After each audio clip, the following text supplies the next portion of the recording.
ئێمە وەک کە سوکاری خانەوادەی شەهیدانی حەفەی شوبات و ڕۆژانی دوایی لێرە کۆبووینەتەوە تا پەیامی بەردەوامی بۆ ئێوەی ئامادەبووان و تەواوی خەڵکی کوردستان چەند پات بکەینەوە.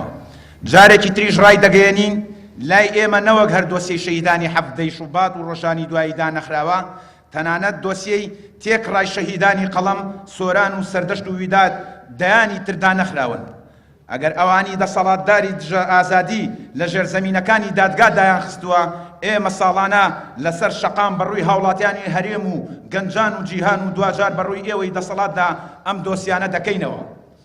دەزانم ئێستا دایک و باوک و خانەوادەی هەموو ئەو ڕۆژنامەوان و چالاکوان و خۆپیشاندانانەی بەدەستی ئەو دەسەڵاتە تیرۆرکراون چە ئازار و ژانێکیان هەیە. ئێستا دەزانم سەگەڕەشەکەی نێوموتەکەی شەوانەی خەونی باوکم لەکوێوە دێت. ئێستا دەزانم فرمێسکە قەتیزماوەکانی ژێرپەروی چاوەکانی ئەم دایکانە بۆ قەت تەواو نابن. ئێستا دەزانم ئەوان بۆ هەر نەخۆشن و قەت چاک نابنەوە. ئەوان هەموو ڕۆژێک ئازاری مردن و کوشتێک دەسێژن. ئەوان بە ڕۆشنی ناسۆری زوڵمی جەلال لەسەر دڵیانە و ڕیاکاری دۆستانی بەرژەوەند خواست پاچە پاچەیان دەکات.